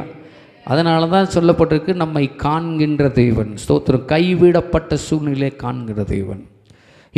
இன்னொரு சம்பவத்தை உங்களுக்கு நான் காமிக்கிறேன். ஸ்தோத்திரம், ஆதியாமத்தின் புஸ்தகம் 22வது அதிகாரம். ஸ்தோத்திரம், அதிலேயே சொல்லப்பட்டிருக்கு 22 எடுத்துக்கலாம். ஸ்தோத்திரம், 14வது வசனத்தை நான் வாசிக்கிறேன். 22வது அதிகாரம் 14வது வசனம். ஸ்தோத்திரம், வாசிக்கிறேன், கவனமாய் கேளுங்கள். ஆபிரகாம் அந்த இடத்திற்கு யெகோவா ஈரே என்று பெயரிட்டான். அதனால் கர்த்தருடைய பர்வதத்தில் பார்த்து கொள்ளப்படும் என்று இந்த நாள் வரைக்கும் சொல்லப்படு வருகிறது. அல்லேலூயா. எத்தனை பேர் ஆமென் சொல்கிறீர்கள்? இருக்கிறீங்களா இல்லையா? நல்ல ஒரு அற்புதமான ஒரு பகுதி. ரெண்டாவது, யாரை கர்த்தர் காண்கிறார் என்றால், ஆபிரகாமை கர்த்தர் காண்கிறார். ஸ்தோத்திரம், அல்லேலூயா. ஆகார எப்போ கண்டார்? வனாந்திரத்தில் அவள் ஸ்தோத்திரம் தனியமாக்கப்பட்டு கைவிடப்பட்டு ஸ்தோத்திரம் இருந்த நிலையிலே கர்த்தர் கண்டு அவளுடைய வாழ்க்கையை மறுபடியும் கட்டுவிக்கும்படியாக ஒரு புதிய வழியை திறந்து அனுப்புகிறார். அல்லேலூயா. இங்கே ஆபிரகாமுடைய வாழ்க்கையிலே கர்த்தர் காண்கின்ற ஒரு இடம். ஸ்தோத்திரம், இந்த ஆபிரகாம் ஸ்தோத்திரம் வாழ்க்கை உங்களுக்கு எல்லாத்துக்கும் தெரியும். அதுக்கப்புறம் ஆண்டவர் ஆகாருக்கு முடித்ததுக்கப்புறம் அப்புறம் சாராளுடைய வாழ்க்கையில் தேவன் ஒரு வாக்குத்தத்தத்தை பண்ணுகிறார். அல்லேலூயா. எத்தனை பேர் ஆபிரகாமுக்கு வாக்குத்தத்தம் பண்ணுகிறார்? ஸ்தோத்திரம், உன்னுடைய சந்ததியில்தான் சனங்கள் பெருகுவார்கள் என்று ஆண்டவர் ஆபிரகாமுக்கு வாக்குத்தத்தம் பண்ணுகிறார். ஸ்தோத்திரம், ஆபிரகாமும் 75 வயதில் ஆபிரகாமுக்கு ஆண்டவர் வாக்கு கொடுத்து 100வது வயதில் ஒரு குமாரனை கொடுக்கிறார். அதுதான் ஈசாக்கு என்று சொல்லி பெயர். அந்த ஈசாக்கு 100 வருஷம் கழித்து பிறக்கிறார். அல்லேலூயா. எத்தனை பேர் ஆமென் சொல்கிறீங்க? அப்போ இந்த ஈசாக்கு பிறந்த உடனே ஆண்டவராகிய தேவனே என்ன பண்ணுறாரு? ஆபிரகாமுக்கு ஸ்தோத்திர தரிசனமாகி, உன்னுடைய ஏக சுதனை, நீ நேசிக்கிற ஒரே குமாரன், ஏக சுதன் என்று சொல்லி ஈசாக்கை கொண்டு போய் எனக்காக என்ன செய், பலியிடு என்று சொல்லுகிறார். அல்லேலூயா. இப்போ ஆண்டவராகிய தேவன் ஸ்தோத்திர பலியிடுன்னு சொன்ன உடனே ஸ்தோத்திரம் இவனுக்கு பெரிய வியாகுலம், வேதனை, ஸ்தோத்திரம் நெருக்கப்படுகிற சூழ்நிலை. அல்லேலூயா. எத்தனை பேர் ஆமென் சொல்கிறீர்கள்? ஒன்று தாங்க முடியாத வேதனை, ஸ்தோத்திரம் இருந்தாலும் கர்த்தர் சொல்லிவிட்டார் என்று ஆபிரகாம் ஈசாக்கை கூட்டிக் கொண்டு மோரியா மலைக்கு கடந்து போகிறார். நான் ஏற்கனவே உங்களுக்கு சொல்லிக்கிறேன், மோரியா மலை எத்தனை கிலோமீட்டரு பார்த்தீங்களா? மறந்துட்டீங்க பார்த்தீங்களா? 50 கிலோமீட்டர் 3 நாட்கள் நடைபயணம் போனார்கள். 3 நாட்கள், ஒரு சராசரி மனிதன் 3 நாட்களிலே 50 கிலோமீட்டர் நடக்கலாம். அல்லேலூயா. அப்போனா எத்தனை கிலோமீட்டர்? 50 கிலோமீட்டர் தொலைவில் இருக்கிற மோரியா மலைக்கு தன்னுடைய மகனை ஈசாக்கை கூட்டிக் கொண்டு ஆபிரகாம் கடந்து போகிறார். போகும்போதெல்லாம் அவனுக்கு இருதயம் உடைக்கப்பட்ட சூழ்நிலை, வேதனை தாங்க முடியல. 75 வருஷம் ஆண்டவர் சொல்லி 100 வருஷம் காத்திருந்து தவமாக பெத்தெடுத்த பையனை கொண்டு போய் மோரியா மலையில் பலிகுடுன்னு சொல்கிறாரே அப்படின்னு சொல்லிட்டு யாருக்கும் சொல்லாமல் இருதயத்தில், உள்ளான இருதயத்தில் பெரிய வேதனை. சோத்திரம். அல்லேலூயா. சஞ்சலம் தாங்க முடியல. சோத்திர வேதனை தாங்க முடியாது இருக்கிற சூழ்நிலையில் இருந்தாலும் கர்த்தர் சொல்லிட்டாருன்னு சொல்லி கூட்டி கொண்டு போய் மோரியா மலைக்கு போயாச்சு. அங்கே போய் தன்னுடைய மகனை ஸ்தோத்திரம் அங்கே படுக்க வைத்து கத்தியை ஓங்குகிற போது ஆபிரகாமே ஆபிரகாமே என்று சத்தம் வந்தது. இந்த சத்தத்தை கேட்டு ஸ்தோத்திரம் ஆபிரகாம் தன்னை கண்களை ஏறெடுத்த போது ஸ்தோத்திரம், உன்னுடைய கர்த்தருக்கு பயப்படுகிற பயத்தை நான் இப்பொழுது பார்த்தேன். அல்லேலூயா. அதனால் நீ உன் மகனை விட்டுட்டு, உனக்காக புல்புதரிலே ஒரு கடா ஆயத்தமாக இருக்கிறது, அதை பிடித்து கொண்டு வந்து நீ பலியிட்டு உன்னுடைய மகனை திரும்ப என்ன செய், வீட்டிற்கு கூட்டி கொண்டு போ என்று சொல்லி கர்த்தர் ஆபிரகாமை காண்கிற தேவனாக இருந்தார். அல்லேலூயா. இப்போ நான் என்ன சொல்ல வரேன்? இருதயம் வேதனை, இருதயத்தினுடைய துக்கம், இப்படிப்பட்ட சூழ்நிலையிலே ஆண்டவர் என்ன பண்ணுறார்? ஆபிரகாமை காண்கிறார். அந்த ஆபிரகாமை கண்டு அவனுக்கு ஒரு வழியை உண்டாக்கின போது ஆபிரகாம் அந்த இடத்திற்கு பெயர் வைத்ததை தான் லகாய் ரோகி என்று சொல்லி அங்கே சொல்லப்படுகிறது. அல்லேலூயா. இந்த லகாய் ரோகி என்று சொன்னால் கர்த்தருடைய பர்வதத்தில் எல்லாம் பார்த்து கொள்ளப்படும். அல்லேலூயா. நான் என்ன சொல்ல வரேன்? உங்களுக்கு தேவையானதை ஆண்டவர் பார்த்து கொள்ளுவார். அல்லேலூயா. அது பணமாக இருக்கலாம், காசாக இருக்கலாம், அது பொருளாக இருக்கலாம், எல்லாம் நிலமாக இருக்கலாம், வீடாக இருக்கலாம், வண்டியாக இருக்கலாம், எதுவாக இருந்தாலும் லகாய் ரோகி கர்த்தருடைய பர்வதத்தில் பார்த்து கொள்ளப்படும். அல்லேலூயா. இதனால் ஒரு பெரிய தேவைக்காக மனதை போட்டு உடைத்து நொறுக்கப்பட்டு ஐயோ இல்லையே என்று வேதனைப்பட வேண்டிய அவசியம் இல்லை. ஏனென்றால் இவைகளை எல்லாவற்றையும் காண்கிற தேவன் நமக்குள்ளே இருக்கிறார். அல்லேலூயா. எத்தனை பேர் ஆமென் சொல்கிறீங்க? அப்போ ஆபிரகாமை எப்போ கண்டார்? இருதய வேதனை இருக்கிற நேரத்தில் கண்டார். அல்லேலூயா. ஆமாம். சோத்திர இருதய வேதனை. இன்றைக்கி நிறைய பேர் ஸ்தோத்திரம் வேதனையோடு வாழ்கிற வாழ்க்கை தான் நிறைய இருக்குது. ஸ்தோத்திரம். தொழிலில் ஒரு முன்னேற்றம் இல்லை, ஆசீர்வாதம் இல்லை, சரீர பிரகாரமாக ஒரு பலன் இல்லை, வியாதி ஆட்கொண்டு இருக்கிறது. அதுக்கே நம்ம ஸ்தோத்திரம் சொல்லி நம்ம என்ன பண்ணுறோன்னா இருதயத்தில் வேதனையோடு கூட வாழ்கிறோம். அல்லேலூயா. அந்த நேரத்தில் நம்ம நினைப்போம், நம்ம வியாதியை ஸ்தோத்திரம் சுகமாக்கிறதுக்கு யார் இருக்கிறா? நம்மளை கூட்டிகிட்டு போய் பார்க்க யார் இருக்கிறா? நமக்குன்னு என்ன இருக்குது? ஸ்தோத்திரம் இப்படியே இருக்க வேண்டியதான் அப்படின்னு சொல்லி நினச்சிக்கிட்டு இருக்கிறவங்களை பார்த்து ஆண்டவர் சொல்கிறாரு, நான் இருக்கிறேன், நான் காண்கிற தெய்வன். அல்லேலூயா. உன்னுடைய எல்லாவற்றையும் நான் பார்த்து கொள்வேன். ஸ்தோத்திரம். அது வியாதியாக இருந்தால் சுகத்தை நான் தருவேன், சமாதானம் இல்லாமல் இருந்தால் சமாதானத்தை நான் கொடுப்பேன், விடுதலை இல்லாமல் இருந்தால் விடுதலை தருவேன், தேவைகளாக இருந்தால் தேவைகளை சந்திப்பேன். இவைகள் எல்லாவற்றையும் செய்வதற்கு நான் உன்னை பார்த்து கொண்டே இருக்கிறேன். அல்லேலூயா. எத்தனை பேர் ஆமென் சொல்கிறீர்கள்? அப்போ இருதயத்தில் வேதனையோடு இருக்கீங்களா? இன்னைக்கு சொல்லுங்கள், கர்த்தருடைய ஆவியானவர் இயேசு என்னை பார்த்து கொண்டே இருக்கிறார். அல்லேலூயா. அவர் எல்லாத்தையும் பார்த்துக்குவார். ஸ்தோத்திரம். ரெண்டாவது காரியம், இருதய வேதனையில் ஆபிரகாமை கர்த்தர் காண்கிறார். அல்லேலூயா. மனுஷனாக இருந்தால் பார்த்துட்டு விட்டுட்டு ஓடிடுவான். ஸ்தோத்திரம். அல்லேலூயா. என் கதையே பெருசாக இருக்குது, உன் கதையை எங்கே நிறைவேற்றுறது? ஆனால் ஆண்டவர் பாருங்க, அதுதான் சொன்னேன், காண்கிற தேவன். மனுஷன் பார்க்குறானோ இல்லையோ, சொந்த பந்தங்கள் நம்மளை பார்க்குதோ இல்லையோ, உற்றார் உறவினர்கள் நம்மை பார்க்குறாங்களே இல்லையோ, ஸ்தோத்திரம், கர்த்தர் நம்மை பார்க்கிறதற்கு, கவனிப்பதற்கு, நம்மை காண்கிறதற்கு அவர் நல்லவராக இருக்கிறார். அல்லேலூயா. எத்தனை பேர் ஆமென் சொல்கிறோம்? மூணாவது ஒரு காரியம் பாருங்கள். ஸ்தோத்திரம். மூணாவது ஒரு காரியத்தை உங்களுக்கு சொல்கிறேன். ஸ்தோத்திரம். 28வது அதிகாரம் ஆதியாமத்தின் புஸ்தகம் 28வது அதிகாரம். ஸ்தோத்திரம். நீங்கள் அதை திருப்பிக் கொண்டீர்களானால் இதுவும் உங்களுக்கு தெரிந்த பரிச்சயமான ஒரு பகுதி. 17வது வசனத்தை நான் வாசிக்கிறேன், நீங்கள் கவனமாய் கேளுங்கள். ஸ்தோத்திரம். 28:17. அவன் பயந்து, இந்த ஸ்தலம் எவ்வளவு பயங்கரமாக இருக்கிறது, இது தேவனுடைய வீடே அல்லாமல் வேறல்ல, இது வானத்தின் வாசல் என்றான். அல்லேலூயா. எத்தனை நேரம் ஆமென் சொல்கிறீங்க? இது என்ன பகுதி? யாக்கோப்பு தன்னுடைய தகப்பனுடைய பேச்சை கேட்டு, தன்னுடைய தாயுடைய பேச்சை கேட்டு, தனக்கு பெண் கொள்ளுகிறதற்காக அவருடைய சொந்தக்காரர்கள் பெண் கொள்ளும்படியாக அடுத்த தேசத்திற்கு அவர் கடந்து போகிறார். அல்லேலூயா. எத்தனை பேர் ஆமென் சொல்கிறீங்க? போய்கிட்டே இருக்கிறார். போய்கிட்டே இருக்கிற போது வனாந்திரத்தில் போய் என்ன ஆகிப்போச்சு? இருட்டாகிப்போச்சு, திக்கு தெரியாமல். இந்த இடத்துல என்ன நான் உங்களுக்கு ஒரு டெமான்ஸ்ட்ரேஷன் கொடுக்குறேன் அப்படின்னா, என்ன செய்வது என்று தெரியாது இருக்கிற சூழ்நிலையில் கர்த்தர் நம்மை காண்கிறார். அல்லேலூயா. எத்தனை பேர் ஆமென் சொல்கிறீங்க? சில பேர்த்துக்கெல்லாம் புரியாது என்ன செய்ய போகிறோம். இந்த நாட்களில் பாருங்கள், தேவைகள் அதிகமாக இருக்குது, படிப்பு செலவு, திருமண காரியம், சோத்திரம், இப்படி நிறைய காரியங்கள் நம்மளை போட்டு அமைத்திக்கிட்டே இருக்குது. போய்கிட்டே இருப்போம், கடைசியில் பார்த்தா என்ன செய்கிறதுனே தெரியாது. சோத்திரம். அல்லேலூயா.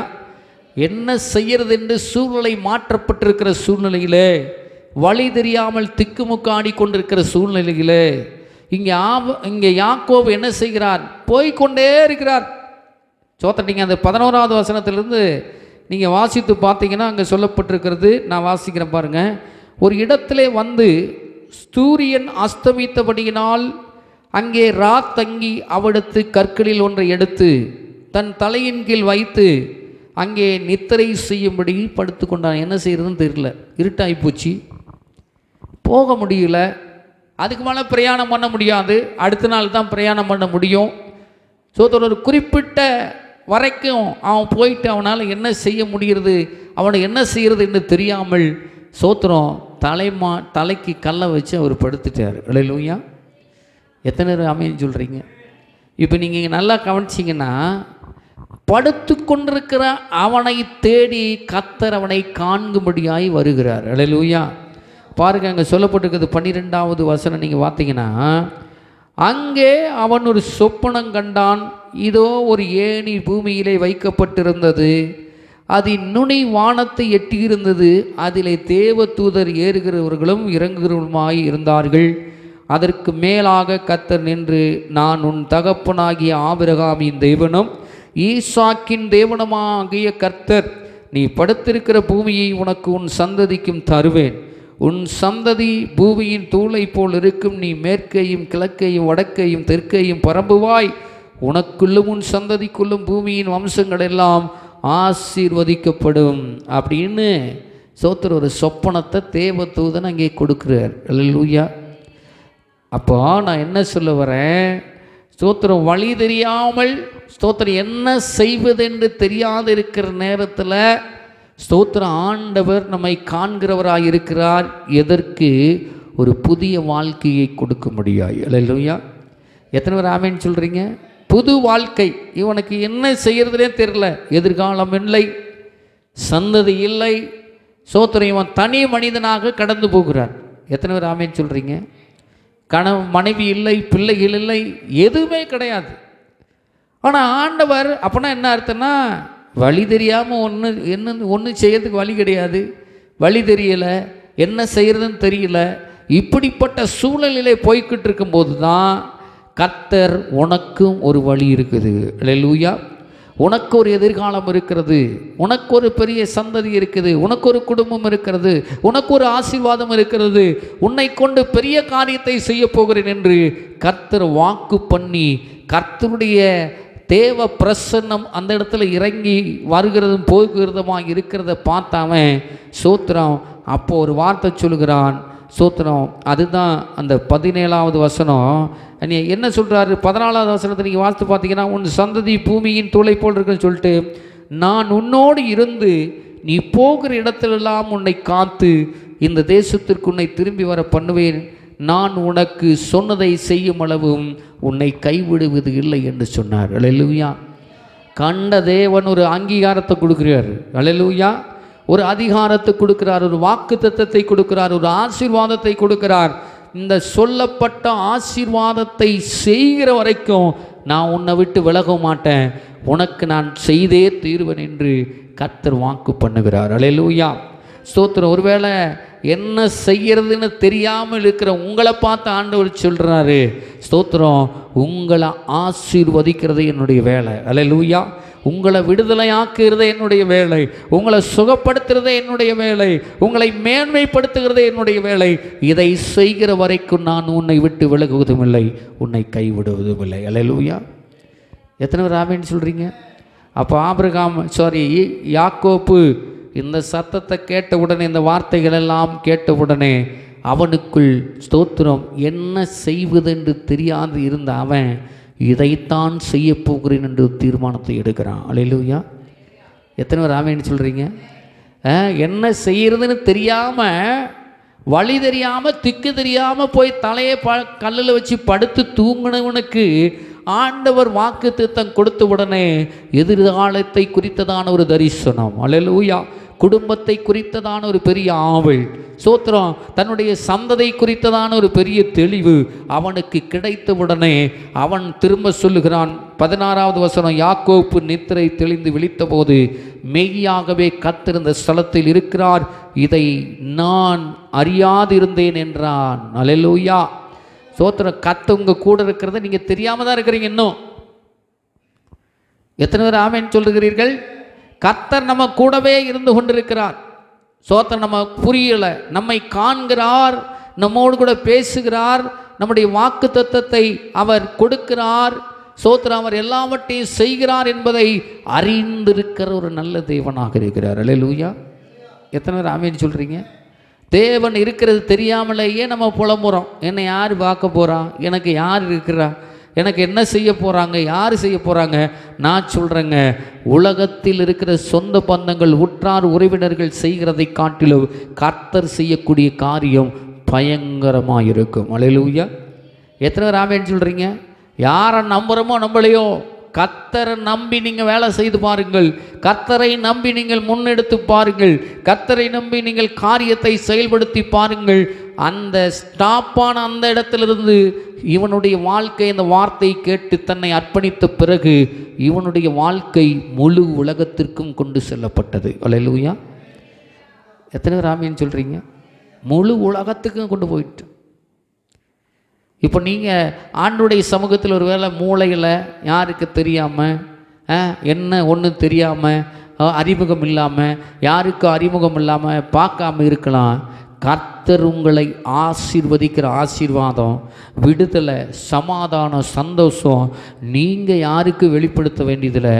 இந்த சமாதானமும் ஆசீர்வாதமும் விடுதலையும் அநேகர் உங்களை பார்க்கிறதுக்கு நேராக அது கொண்டு செல்லும். அல்லேலூயா. எத்தனை பேர் ஆமென் சொல்லுகிறோம்? வழி இல்லைங்க, வழி இல்லைன்னு சொல்லக்கூடாது. எல்லாத்துக்கும் ஆண்டவர் இருக்கிறார். அந்த ஆண்டவர் எல்லாத்தையும் செய்ய அவர் வல்லவராக இருக்கிறார். அல்லேலூயா. அவர் நம்மை காண்கின்ற தேவனாக இருக்கிறார். ஸ்தோத்திரம். இந்த செய்தியை கேட்டு தன்னுடைய இருதயத்தில் உடனே 17வது வசனத்தில் அவன் சொல்கிறான், ஸ்தோத்திரம், அவன் பயந்து, இந்த ஸ்தலம் எவ்வளவு பயங்கரமாக இருக்கிறது, இது தேவனுடைய வீடே அல்லாமல் வேறல்ல, இது வானத்தின் வாசல் என்று பெயர் வைத்தான். அல்லேலூயா. நீங்கள் நான் ஆராதிக்கிற இடத்துல தேவ தூதன் இறங்குகிறதும் ஏறுகிறதுமாக இருக்கிறார். சோத்திர. தேவனுடைய பிரசன்னம் இந்த இடத்துல இறங்கி வருகிறது. இந்த வீடு எப்படிப்பட்ட வீடு? வானத்தின் வாசல். அல்லேலூயா. எத்தனை பேர் ஆமென் சொல்லுகிறீங்க? தேவனுடைய பிரசன்னத்தை கொண்டு வரக்கூடிய, தேவனுடைய கண்கள் பதிக்கப்பட்ட, தேவனுடைய கண்கள் காணக்கூடிய ஒரு ஸ்தலமாக கர்த்தர் நமக்கு இந்த ஸ்தலத்தை தந்திருக்கிறார். இந்த ஸ்தலத்தில் இருக்கிற உங்களை அனைவரையும் கர்த்தர் காண்கிற தேவனாக இருக்கிறார். அல்லேலூயா. எத்தனை பேர் ஆமென் சொல்கிறீங்க? அதனால தான் அங்கே சொல்லப்பட்டிருக்கிறது, காண்கின்ற தேவன். கர்த்தர் உங்களை கண்டுட்டார்னா அவருடைய பார்வையிலிருந்து நீங்கள் விலகவே முடியாது. அல்லேலூயா. அதனால தான் சங்கீதக்காரனாகி தாவீது சொல்லுகிறாள், பாதாளத்தில் படுக்க போட்டாலும் அங்கேயும் வந்து விடுகிறீர். அல்லேலூயா.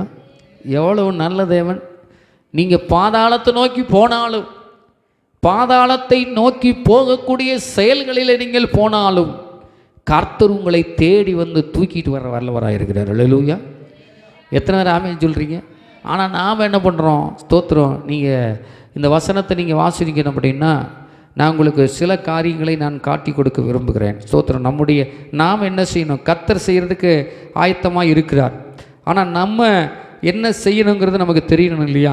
ஆண்டுடைய சமூகத்தில் நம்ம ஸ்தோத்திரம் அதை பார்ப்போம். ஸ்தோத்திரம். அந்த வசனத்தை நம்ம பார்க்கலாம். ஸ்தோத்திரம். முதல்ல ஸ்தோத்திரம் அந்த காணிக்கை பெட்டி 22:1-4. ஸ்தோத்திரம். நீங்கள் வாசித்து பார்த்தா அதில் சொல்லப்பட்டிருக்கிறது நீங்கள் வாசிக்கலாம். ஸ்தோத்திரம்.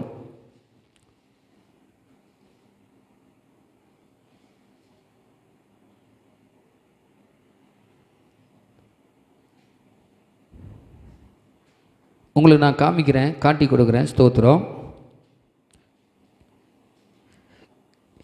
எத்தனாவது அதிகாரம் சொன்ன? 21 22?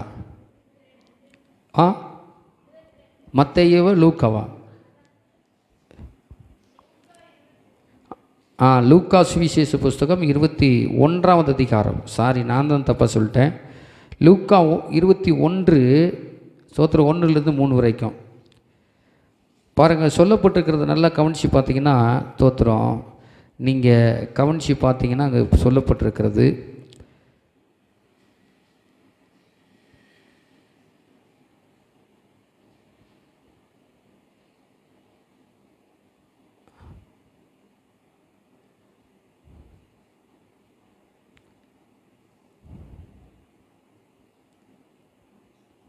ஒரு வசனத்தை உங்களுக்கு நான் சொல்கிறேன், கவனமாக கேளுங்க.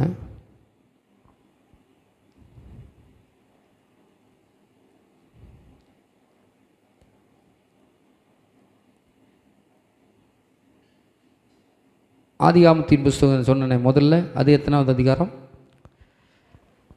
ஆகார்.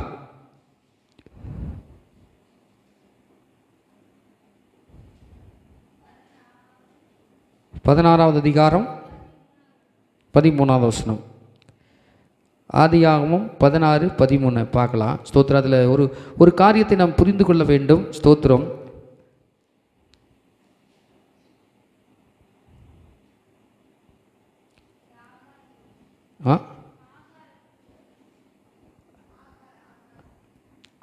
ஆதியாகமம் 16வது அதிகாரம்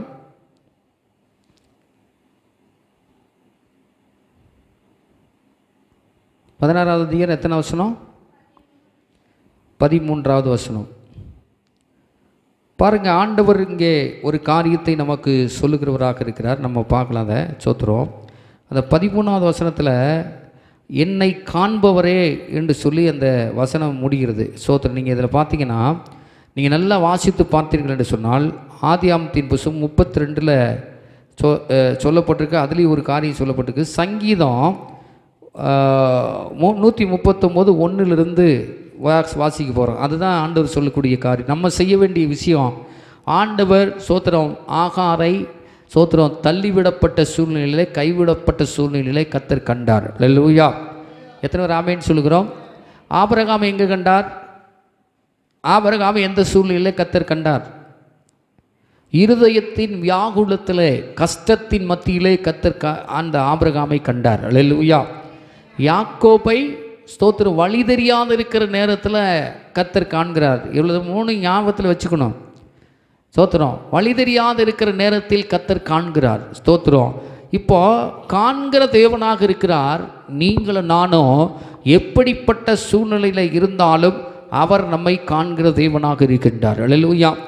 139 1-12 வரைக்கும் நீங்கள் வாசித்து பார்த்தீங்கன்னா சோதரன் அவன் சொல்கிறான், கர்த்தாவே நீர் என்னை ஆராய்ந்து அறிந்திருக்கிறீர், என் உட்கார்தலையும் என்னை எழுந்திருக்கிறதையும் நீர் அறிந்திருக்கிறீர், என் நினைவுகளையும் தூரத்திலிருந்து அறிகிறீர், நான் நடந்தாலும் படுத்தாலும் என்னை சூழ்ந்திருக்கிறீர், என் வழிகளெல்லாம் உமக்கு தெரியும், என் நாவில் சொல் பிறவாங்கிறதுக்கு முன்னதாகவே இதோ கர்த்தாவே அதையெல்லாம் நீர் அறிந்திருக்கிறீர், முற்புறத்திலும் பிற்புறத்திலும் நீர் என்னை நெருக்கி உமது கரத்தை என்மேல் வைக்கிறீர், இந்த அறிவு எனக்கு மிகுந்த ஆச்சரியமும் எனக்கு எட்டாத உயரவுமாய் இருக்கிறது, உம்முடைய ஆவிக்கு மறைவாக எங்கே போவேன்?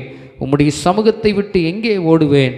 நான் வானத்திற்கு ஏறினாலும் நீர் அங்கே இருக்கிறீர். நான் பாதாளத்தில் படுக்கை போட்டாலும் நீர் அங்கேயும் இருக்கிறீர். நான் விடியற் காலத்து செட்டைகளை எடுத்து சமுத்திரத்தின் கடையாந்தரங்கள் மேல் போய் தங்கினாலும் அங்கேயும் உமது கை என்னை நடத்தும். உமது வலதுகரம் என்னை பிடிக்கும்.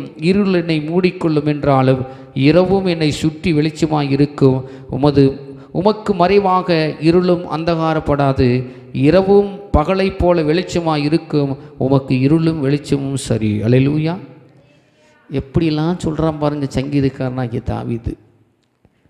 அப்போ நீங்களும் நானும் நல்லா புரிஞ்சுக்கிட வேண்டிய விஷயம், எந்த சூழ்நிலையில் இருந்தாலும், எந்த இடத்தில் இருந்தாலும், எப்படிப்பட்ட காரியத்தில் இருந்தாலும் கர்த்தர் நம்மை காண்கிறார் என்கிற அந்த வெளிச்சம் நமக்கு இருக்குமானால், உலகத்தில் நடக்கக்கூடிய காரியங்கள், இருதய கடினமோ, இருதய வேதனையோ, தள்ளப்பட்ட சூழ்நிலையோ, என்ன செய்கிறதுன்னு தெரியாமல் இருக்கிற நிலையோ நம்முடைய வாழ்க்கையில் கண்டிப்பாக வரவே வராது. அல்லேலூயா.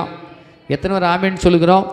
நம்ம என்ன செய்யணும் அப்படின்னா ஒரே காரியம்தான், எல்லா சூழ்நிலைக்கும் கர்த்தர் என்னோடு கூட இருக்கிறார். அல்லேலூயா. எத்தனை பேர் ஆமேன்னு சொல்கிறோம்? பணம் இருக்குதா? கர்த்தர் இருக்கிறார். அல்லேலூயா. பணம் இல்லையா? அப்பவும் கர்த்தர் நம்ம கூட தான் இருக்கிறார். அல்லேலூயா. பணம் இருக்கும்போது ஆண்டவர் சந்தோஷப்படுகிறார். பணம் இல்லாத போது பணம் வருவதற்குண்டான வழிகளை நமக்கு ஏற்படுத்தி தருவதற்கு அவர் நம்மோடு கூட இருக்கிறார். அல்லேலூயா. எத்தனை பேர் ஆமேன்னு சொல்கிறீர்கள்? வியாதி இருக்குதா? ஆண்டவர் நம்மளை பார்த்துக்கிட்டு தான் இருக்கிறார். 16-17 நீங்கள் வாசித்தீங்கன்னா, ஆதி ஆமத்தில் கர்த்தருடைய தூதனானவர் அவனை வனாந்திரத்திலே சூருக்கு போகிற வழி அருகே இருக்கிற நீரூட்டாண்டைகளை கண்டு, ஆண்டவர் எங்கெல்லாம் கண்டு, எந்த இடத்துல வனாந்திரத்தில் இருக்கிறீங்களா, மலையில் இருக்கிறீங்களா, பிரச்சனையில் இருக்கிறீங்களா, சூழ்நிலை மாறப்பட்டு இருக்கிறீங்களா, தேவைகளின் மத்தியில் இருக்கிறீங்களா, கஷ்டத்தின் மத்தியில் இருக்கிறீங்களா, உங்களுக்கு என்ன ஸ்தோத்திரம், இந்த உலகத்தில் தேவனுடைய வார்த்தை கேட்க முடியாதபடிக்கு, பரலோக ராஜ்யத்தினுடைய விசுவாசத்திலே வளர முடியாதபடிக்கு கிரியை செய்கிற அத்தனை காரியத்தை கண்டு அவர் நமக்கு சொல்யூஷனை கொடுக்க வல்லவர். அல்லேலூயா. எத்தனை பேர் ஆமென் சொல்கிறோம்? இதனால தாங்க என்னுடைய ஆவிக்குரிய ஜீவியம் பாதிக்கப்பட்டது. யாராவது சொல்ல முடியுமா? இதனால தாங்க என்னால் ஆராதனைக்கு வர முடியல, இதனால தாங்க பிரச்சனை, இதனால தாங்க பண்ணிச்சேன்.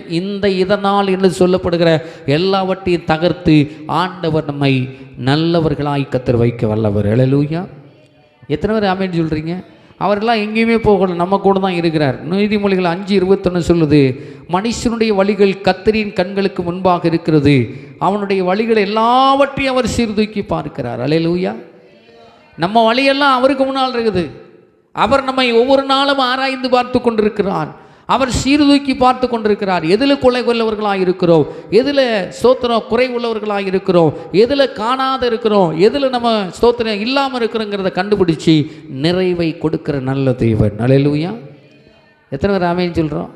பாருங்கள், இன்னொரு வசனம் சொல்லுது, நீங்கள் நிறையா வாசிக்கலாம், நேரில் இதோட முடிக்கிற 15 நீதிமொழிகள் 15வது அதிகாரம், நீதிமொழிகள் 15 சோத்திரம் 3. கர்த்தரின் கண்கள் எவ்விடத்திலும் இருந்து நல்லோரையும் தீயோரையும் நோக்கி பார்க்கிறது. சில நேரங்கள் நம்ம என்ன செய்வோம், சோத்திரம் இந்த இருதயம் வேதனையாக இருக்கிற நேரத்தில் சோத்திரம் என்ன செய்யும், நமக்கு ஆபிரகாமுக்கு ஆண்டவர் கொடுத்தது போல் சோத்திரம் இருதயம் வேதனை, தள்ளிவிடப்பட்ட சூழ்நிலை, சோத்திரம் யாக்கோப்புக்கு என்ன தெரியுதுன்னு சொல்ல தெரியாத அந்த சூழ்நிலையில் இப்போ நாம் என்ன செய்வோம், இப்படிப்பட்ட சூழ்நிலை நமக்கு வரும் பொழுது மற்றவர்களை நாம் ஒப்பிட்டு பார்ப்போம். அல்லேலூயா. எத்தனை தடவை ஆமென் சொல்கிறீங்க? மற்றவர்களை ஒப்பிட்டு பார்ப்போம். அநியாயம் செய்கிறானே அவன் நல்லா தானே இருக்கான், கெட்டது செய்கிறானே அவன் நல்லா தானே இருக்கான், பொய் பேசுகிறானே அவன் நல்லா தானே இருக்கிறான், மற்றவர்களுக்கு துரோகம் நினைக்கிறானே அவன் நல்லா தானே இருக்கிறானே என்று எப்போ நம்ம நினைப்போம்னா, இருதயம் சோர்ந்து போகிற நேரத்தில், வழி தெரியாத நேரத்தில், சோத்திரம் இப்படிப்பட்ட சூழ்நிலைகளில் நம்ம ஆண்டவர் தள்ளிவிடப்பட்ட சூழ்நிலையில் நாம் நினைக்கிறது உண்டு. ஆனால் ஆண்டவர் சொல்கிறார், அதுக்கு எல்லாத்துக்கும் சொல்யூஷன் என்னென்னா, கர்த்தருடைய கண்கள் எவ்விடத்திலும் இருந்து நல்லவனையும் பார்க்குறாரு, கெட்டவனையும் பார்க்குறாரு. அல்லேலூயா. எத்தனை ஆமென் சொல்கிறீங்க? தீங்கு விளைவிக்கிறாங்களா, அவங்கள கர்த்தர் பார்த்துக்கிட்டு தான் இருக்கிறார். ஏற்ற காலம் வரும், அந்த காலத்தில் அவர்களுக்கு நியாய தீர்ப்பு வரும். அன்றைக்கு நீங்கள் நானும் சிரித்து கொண்டிருப்போம். யார் உங்களுக்கு தீமை செய்கிறார்களோ அவர்கள் அதற்கு தக்க பலனை அனுபவித்தே தீர வேண்டும். அல்லேலூயா. எல்லாத்தையும் ஆண்டவர் பார்த்துட்டு தான் இருக்கிறார். நம்மளாம் கொம்மனும் கிடையாது, நம்மளாம் ஒரு பெரிய ஆளும் கிடையாது. ஸ்தோத்திரம். நம்முடைய பயோடேட்டா எல்லாமே கர்த்தருடைய கருத்தில் இருக்குது. அல்லேலூயா.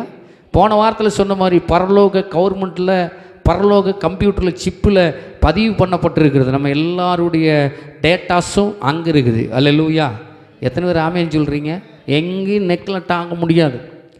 சோதரன் அதனால தான் சொல்கிறாரு, கர்த்தருடைய கண்கள் எவ்விடத்தில். கல்யாணத்துக்கு போனாலும் அங்கேயும் கர்த்தர் இருக்கிறார், இள வீட்டுக்கு போனாலும் கர்த்தர் அங்கேயும் இருக்கிறார்.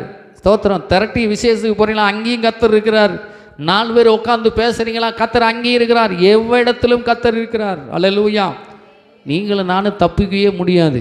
ஸ்தோத்திரம். எல்லா இடங்களிலும் கர்த்தருடைய கண்கள் நம்மை நோக்கி கவனித்து கொண்டு பார்த்து கொண்டிருக்கிறது, காண்கிற தேவன். அல்லேலூயா. இதை நம்ம மறந்துடவே கூடாது. ஸ்தோத்திரம். 4 பேர் இல்லைன்னு பொய் அடிச்சு விடுவோம் பாருங்க, அப்படியே சரட விட்டுட்டு வருவோம். அங்கே யார் இருக்கிறா? ஸ்தோத்திரம். ஒருத்தரும் இல்லை. கடவுள் இருக்கிறாரா? இருக்கிறார், நமக்கு தெரியல, அறியாமை. அல்லேலூயா. ஸ்தோத்திரம். அங்கே பாருங்கள் சொல்லப்பட்டிருக்கு, நிறைய சொல்லிக்கிட்டே போகலாம். ஒரே ஒரு காரியம்தான், கர்த்தர் நம்மை காண்கிற தேவன். அல்லேலூயா. அந்த தேவனை நாம் ஆண்டவரை நோக்கி நாம் பார்க்கலாம். ஸ்தோத்திரம்.